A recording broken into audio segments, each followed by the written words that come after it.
Buenas tardes. El Instituto de Formación Ejecutiva y Profesional nuevamente les da la más cordial bienvenida para hacerlos partícipes de estas cápsulas que estamos llevando a cabo con motivo pues, de muchos temas que nos han solicitado dentro de los cursos y personas a los correos electrónicos que aparecerán más adelante en su pantalla.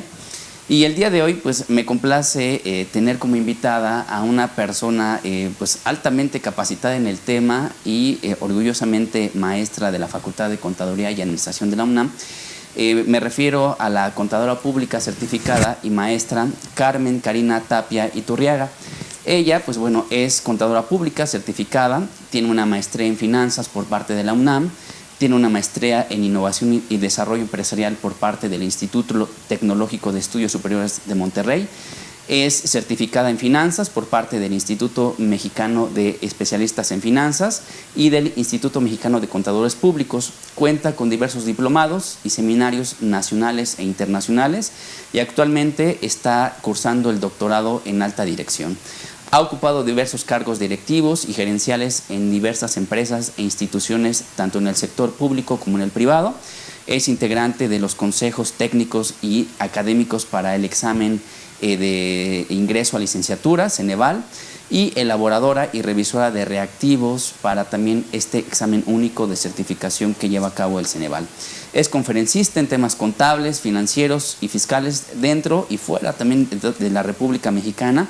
Es catedrática de diversas asignaturas en el ámbito contable y fiscal en la Universidad Nacional Autónoma de México, en la Escuela Bancaria y Comercial, en la Anáhuac, entre otras instituciones. Es sínodo en concursos de emprendurismo y exámenes profesionales, autora de diversas publicaciones en la revista Nuevo Consultorio Fiscal, Ejecutivos de Finanzas, Contaduría Pública y Contacto SIP y PAF.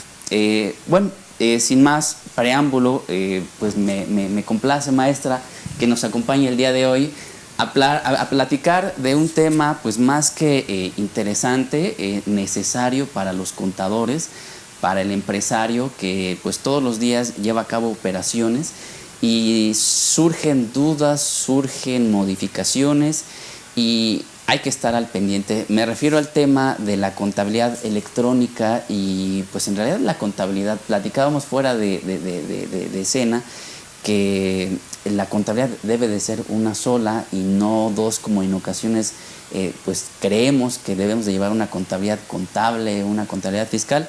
Maestra, pues el día de hoy platicar de este tema que a todos nos interesa en la profesión. Pues bueno, antes que nada, muchísimas gracias por la invitación. Y sí, efectivamente, yo creo que de las cosas más relevantes que tenemos hoy que agradecer a nuestras autoridades es que nos han regresado al origen de la profesión contable.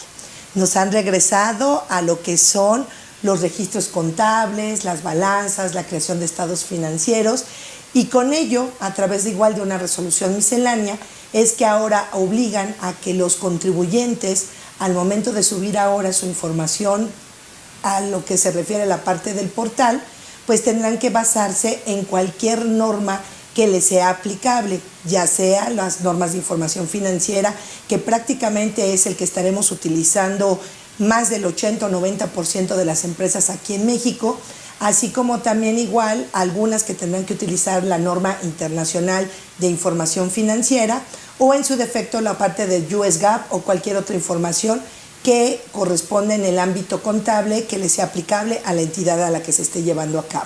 Maestra, esto que comentaba respecto a la información contable, pues bueno, hubo muchos cambios a partir del 2014. En 2014, pues muchos estábamos preocupados y de hecho a muchos sí les afectó el cambio del dictamen fiscal, que de ser obligatorio se volvió optativo para algunos contribuyentes.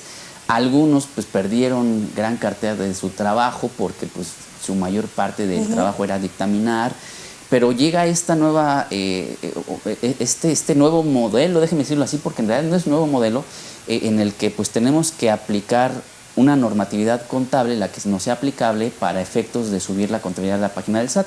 Usted hablaba de diversas normatividades, pero ¿cuáles podríamos hablar de que son las más frecuentes o las más conocidas, las normatividades más conocidas en materia contable? Pues bueno, mira, efectivamente ahorita con lo que nos mencionas, sí, a raíz de que efectivamente el dictamen fiscal pasa a ser optativo, mucha gente me ha preguntado y está como muy preocupada. Yo al contrario, yo quisiera poderles transmitir a través de este espacio el que justamente hoy es cuando más trabajo tenemos los contadores. Claro. Hoy ha surgido una nueva posibilidad, una nueva forma de trabajo y con esto lo único que sí va a suceder es que tenemos que estar altamente capacitados. Yo lo he dicho constantemente en los diferentes foros en donde he tenido la oportunidad de estar presente, que justamente uno de los aspectos más relevantes es que tenemos que estar a la vanguardia. Esto, contestando la parte de tu pregunta, ¿a qué me conllevaría? A que efectivamente uno de los temas y el que tenemos que estar estudiando con mucho más fuerza es las normas de información financiera. He de destacar que derivado de los grandes trabajos que se han venido haciendo en este último, pues prácticamente década, hemos logrado homologar, hemos adoptado, hemos tropicalizado todo lo que se refiere con respecto a las normas internacionales de información financiera. Entonces también lo que es nuestras normas de información financiera nacionales, la verdad es que tienen bastante apego para poder estar dentro de un mundo globalizado. Entonces, al finalizar, si nosotros como contadores nos preparamos con estas nuevas normas, prácticamente estaremos dentro del mercado laboral y con enormes oportunidades de crecimiento, tanto para nosotros en forma profesional, pero sobre todo para el servicio que tenemos que prestarle a nuestros clientes. Maestra, ¿la contabilidad para qué nos sirve? De repente, por ejemplo, en cursos o con personas que tienen alguna actividad, ellos dicen, yo soy muy pequeño, yo para qué quiero un estado financiero, yo para qué quiero tener una contabilidad completa como una empresa, si yo no soy Bimbo, yo no soy una empresa de gran tamaño. Pero me refiero, por ejemplo, a los contribuyentes del RIF, del régimen de incorporación fiscal, en donde pues la autoridad les dice, lleva un registro en el portal, ingresos, erogaciones, incluso muchos de ellos se hacen automáticamente, pero ellos podrán llevar contabilidad y les convendrá o les servirá de algo llevar una contabilidad, pues a lo mejor no tan compleja, pero sí cumpliendo con algunas características que nos marca la normatividad contable. ¿En qué les puede servir a ellos? Mira, Miguel, excelente pregunta la que me acabas de hacer. Desafortunadamente, la gran parte de los contribuyentes ha pensado que con solo pagar impuestos está cumpliendo. Y ese es un grave error. Esa es una de las tantas obligaciones que tienen. Si nos remitimos desde Código de Comercio, nos establece que todos debemos llevar una contabilidad. Y que además esta debe de estar por 10 años en la organización.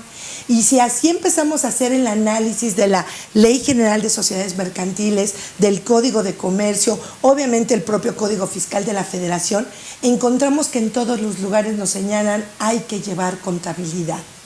¿Por qué la contabilidad es tan necesaria y tan importante?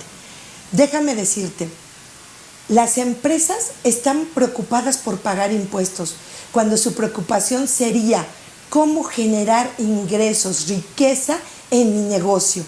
Como resultado de eso, entonces pagaré impuestos. Claro. Si yo entonces doy ese cambio, ¿qué sucede? Yo hoy en la contabilidad tengo el enorme potencial de que a través de la contabilidad voy a tomar decisiones de inversión, de financiamiento, de dividendos, y todo eso ¿a qué me va a conllevar?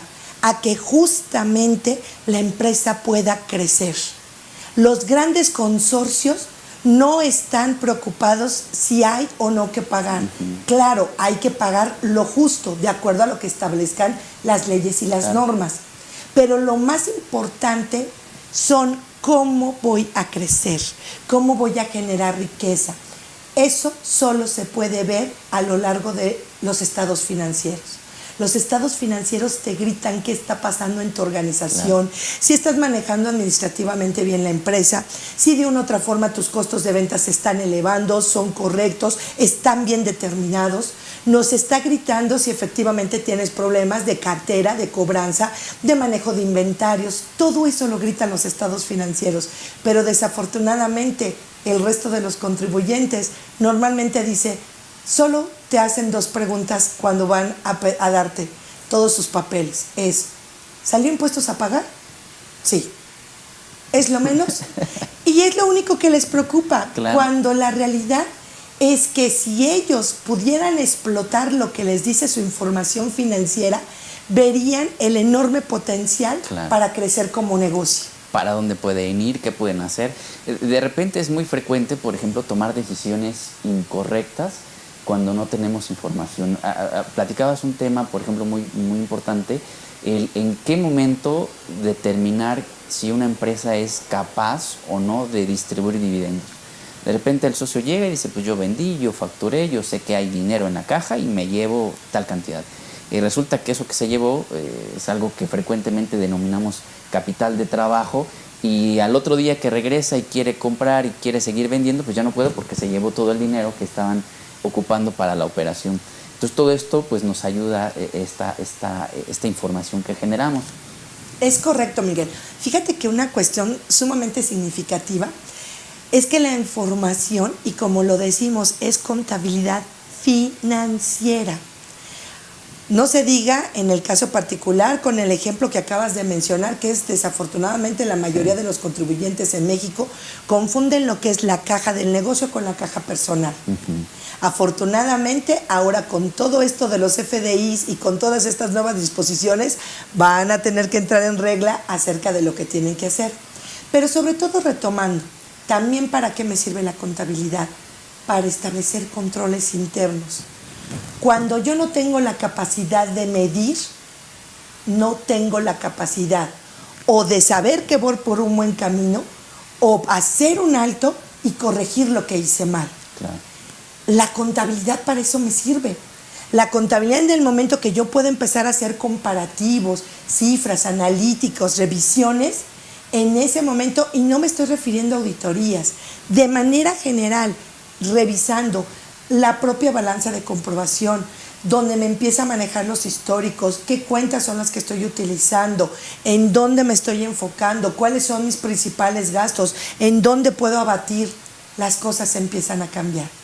Y ahora sí, como consecuencia de haber tenido una contabilidad financiera que me sirve para controles internos, sin lugar a duda, voy a tener la certeza que la determinación de mis impuestos es correcta.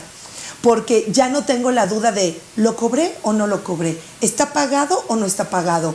¿Entró el inventario o no entró el inventario? Claro. Todo eso nos serviría justamente, obviamente, al momento de determinarlos. Y de repente uno no sabe, platicábamos una cápsula anterior con el maestro Juan Carlos Victorio, de una consecuencia que tiene, por ejemplo, los faltantes de bienes en los inventarios, ¿no? Así es. De repente el contribuyente no sabe que no tiene inventarios, o le hacen falta por alguna razón, porque le robaron y no sabe por no tener estos controles internos, y al final del día tiene una consecuencia fiscal. Platicábamos antes de iniciar la cápsula que para usted la contabilidad financiera, la contabilidad como así la conocemos, debe ser la misma que la que manejamos en materia fiscal, cosa porque yo estoy de acuerdo con usted. Sin embargo, yo considero que en ocasiones cometemos el gran error de adaptar una contabilidad que debe de ser financiera, porque así es su origen, Así es. a un tema fiscal, y comenzamos a inmiscuir pues conceptos que pudieran tener una repercusión en la información que estamos dando a terceros. ¿Qué nos puede hablar de esto? Y sobre todo algunas partidas que pudieran desvirtuar la información que aparece correctamente en la contabilidad, maestra. Muy interesante tu cuestionamiento, Miguel. Déjame compartirte. Efectivamente, un grave error que hemos tenido al día de hoy es que hemos pensado más en la contabilidad fiscal que la financiera, cuando la base de la contabilidad fiscal es la base de la contabilidad financiera. La realidad es que vamos a tener que estar realizando conciliaciones contables fiscales, porque sí, sin lugar a dudas, habrá partidas que efectivamente no coinciden con respecto a la forma en que pide la autoridad se determinen, y otra con respecto a los criterios que nos mencionan las normas de información financiera. O sea, es decir, siempre partimos de una contabilidad financiera para llegar a una base o un resultado fiscal. De hecho, es una mecánica que yo creo que todos los contadores, todos los colegas que nos están viendo en su pantalla, pues saben que cada año, cuando presentamos nuestra declaración anual, tenemos que forzosamente hacer una conciliación contable fiscal para identificar esas partidas que son diferentes entre sí y que lo van a hacer seguramente toda la vida. Y me gustaría que después de la pequeña pausa que vamos a hacer, platiquemos de pues una variante que platicamos antes de iniciar la charla, y me refiero a la evaluación cambiaria, porque de repente sí tenemos un conflicto entre cómo evalúo contablemente, si está bien, cómo evalúo fiscalmente para efectos de presentar o considerar ingresos y deducciones.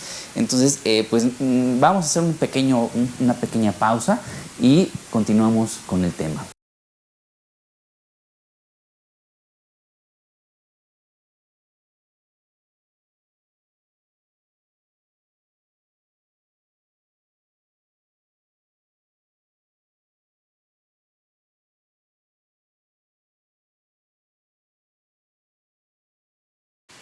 Muy bien, amigos, pues continuamos el día de hoy con el tema de contabilidad electrónica y las normas de información financiera.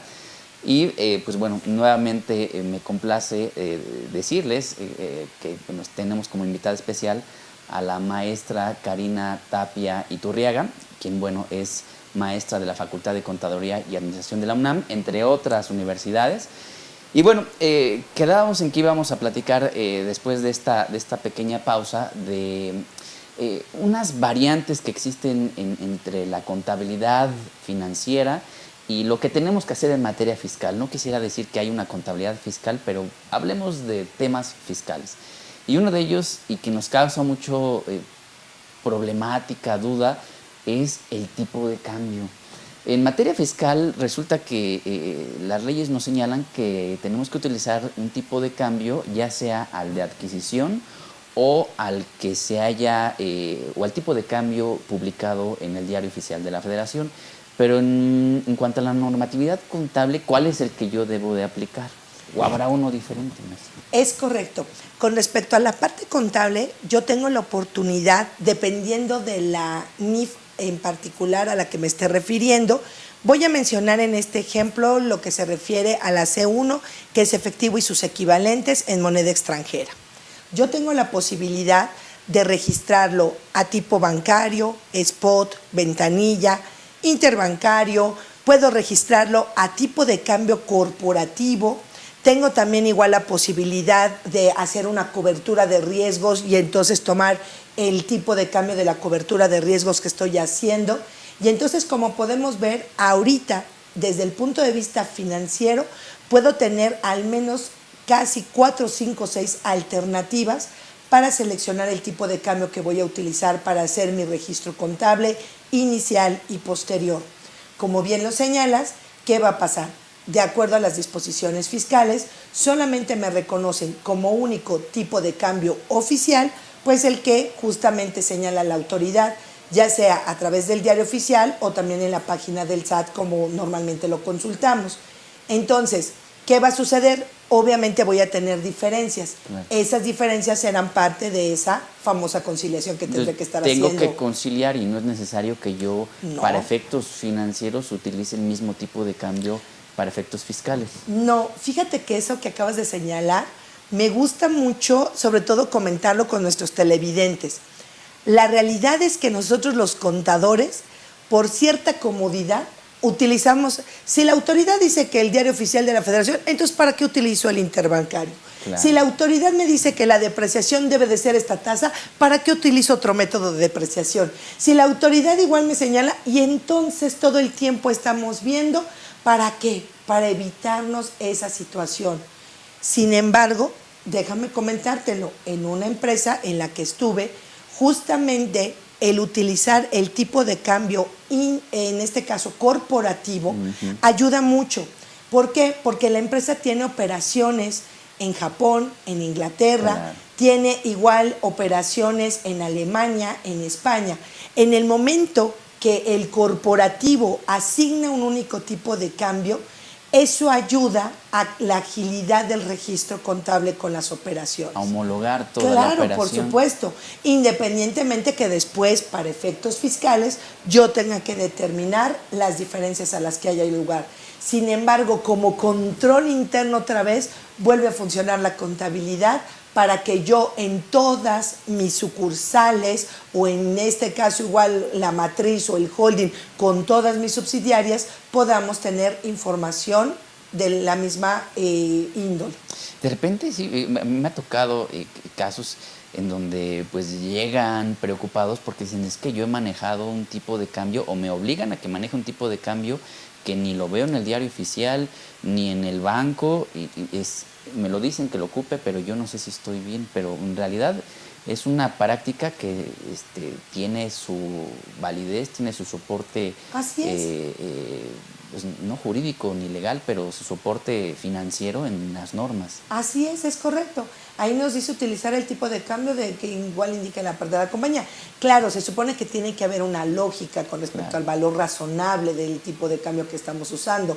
Es como si ahorita yo dijera, voy a utilizar 15 pesos cuando sé que prácticamente está en más de 19, o que voy a utilizar 25 pesos cuando sé que está en 19. Digo, tiene que haber obviamente una congruencia. Un estudio sí, definitivamente. Saber. Además hay estudios de divisas, hay proyecciones de divisas. Entonces, la verdad es que sí tenemos elementos. Es mucho más práctico y cómodo pues abrir el diario oficial y tomar el tipo de cambio que ahí nos Yo indica. creo que en muchos casos es por comodidad, sinceramente, porque el hacer una conciliación pues implica, pues, por lo menos en este caso, 3 trabajos. El primero, hacer evaluaciones al tipo de cambio corporativo o a uno diferente al que establezcan las leyes fiscales. 2, convertir mis cuentas por cobrar, cuentas por pagar a un tipo de cambio fiscal y determinar nuestra variación. Ajá. Y después hay otro que, bueno, nuestros compañeros que nos están viendo seguramente sabrán que para efectos del ajuste anual por inflación hay que reevaluar las monedas, las cuentas por cobrar y por pagar al tipo de cambio del primer día del mes. Entonces son 3 evaluaciones que hay que hacer cuando hacemos este tipo o manejamos este tipo de políticas, pero en realidad es lo que deberíamos de hacer. Así es correcto. Hay otro tema y va relacionado con lo mismo. ¿Qué ocurre, por ejemplo, maestra, con las depreciaciones? En materia fiscal nos dan un porcentaje, por ejemplo, equipo de oficina, máximo el 10%, podrás utilizar porcentajes menores, pero ¿qué ocurre en la parte financiera? ¿Tengo que ocupar estos mismos porcentajes? ¿Tienen que ir a la par? ¿O hay otra forma de determinar esta depreciación de los equipos? Bueno, uno de los temas que sin lugar a duda no genera controversia, pero sí la forma de cómo hacemos el registro con respecto a la parte de la depreciación. De manera tradicional, todas las empresas casi siempre se van igual por el aspecto fiscal, en línea recta, con los porcentajes máximos que permite la autoridad. Sin embargo, hay varias diferencias que tenemos que acatar respecto a la NIF C6. ¿Qué me establece lo que es la propiedad, planta y equipo? Me dice claramente que al valor de adquisición yo tengo que restarle un valor residual, cosa que no sucede en el aspecto fiscal. Claro. En el aspecto fiscal deprecio el 100%. Financieramente no debería estarlo haciendo, no en todos los casos. Eso será parte de los ejemplos que estaremos abordando durante el curso que vamos a estar impartiendo.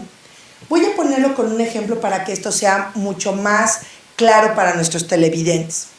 Básicamente, ejemplo, una empresa que se dedica a la mensajería, pues uno de sus activos más importantes pues es el equipo de transporte. Este equipo de transporte, como igual lo sabemos, me lo tengo que llevar a 4 años, a una depreciación del 25%.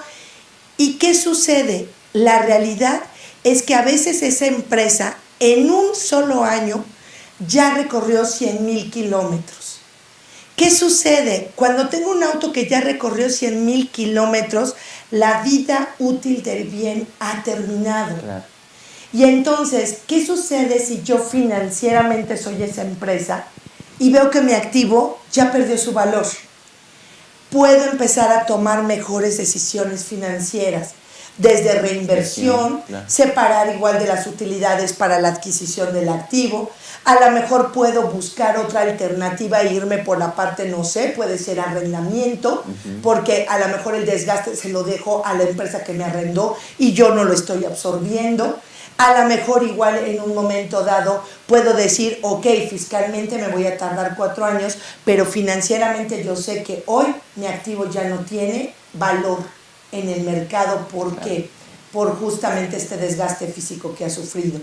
Entonces, ahí es cuando tenemos que entender que no tenemos que seguir a la totalidad como lo marca la ley. Una cosa es mi papel de trabajo para depreciaciones fiscales y otro muy diferente será cuál es la mejor alternativa que yo tomo porque tengo años dígitos, tengo kilómetros recorridos, tengo unidades producidas, en fin, las alternativas financieras son tan amplias como lo requiera el negocio.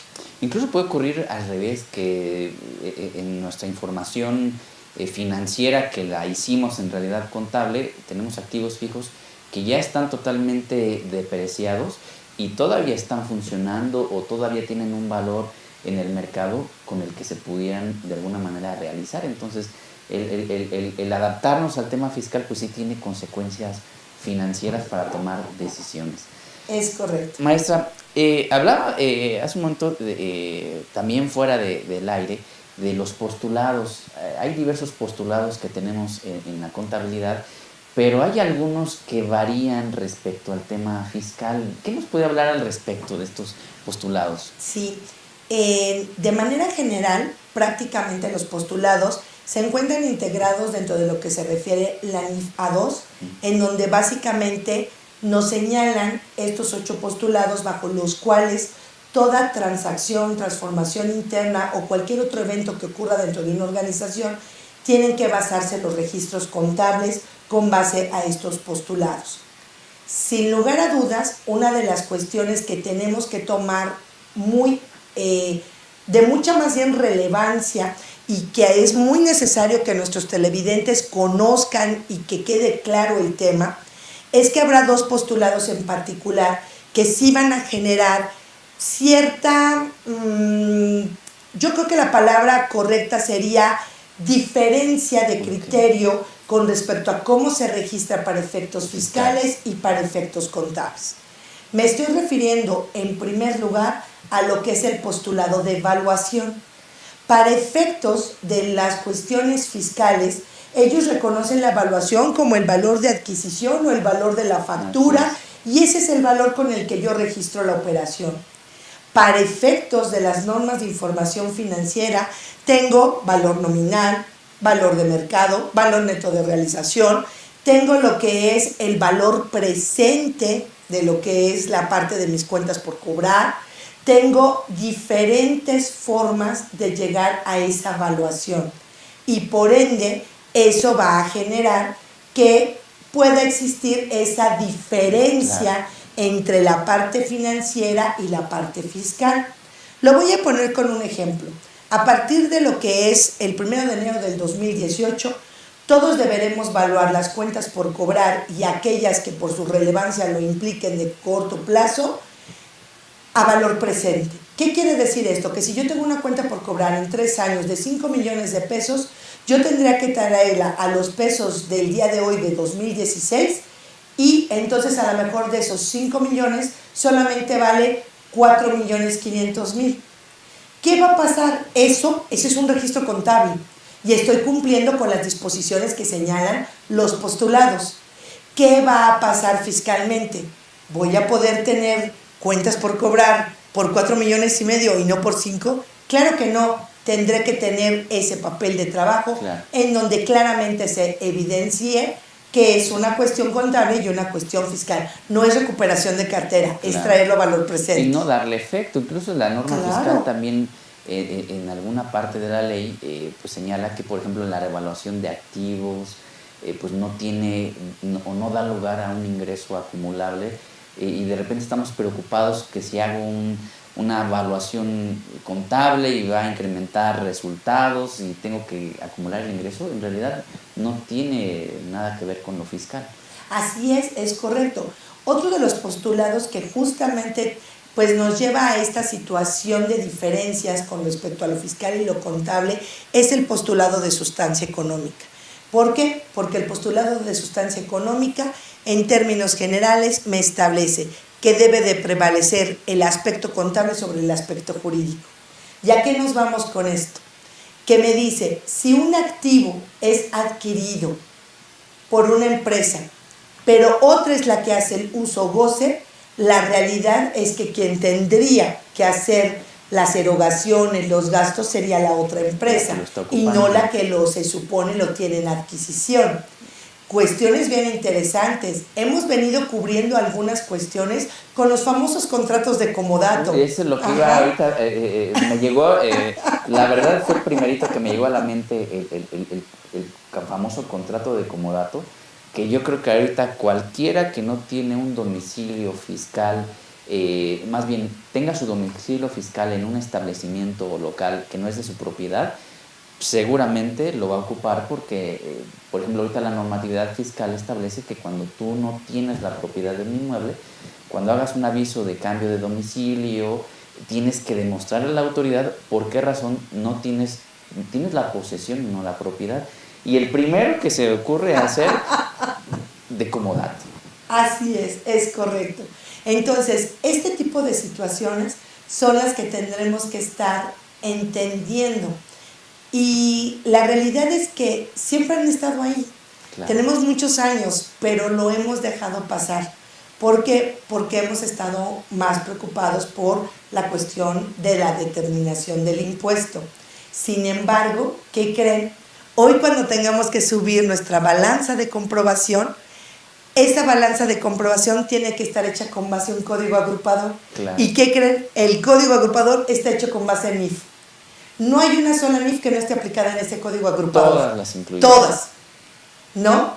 Hay algunas otras cuestiones en las que yo tengo mis diferencias con respecto a la forma en que hizo esa agrupación, claro, la autoridad.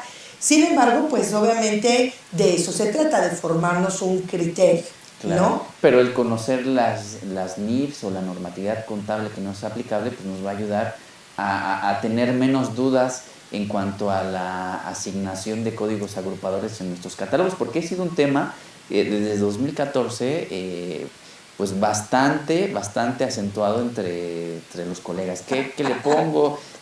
Porque hay dos que se parecen.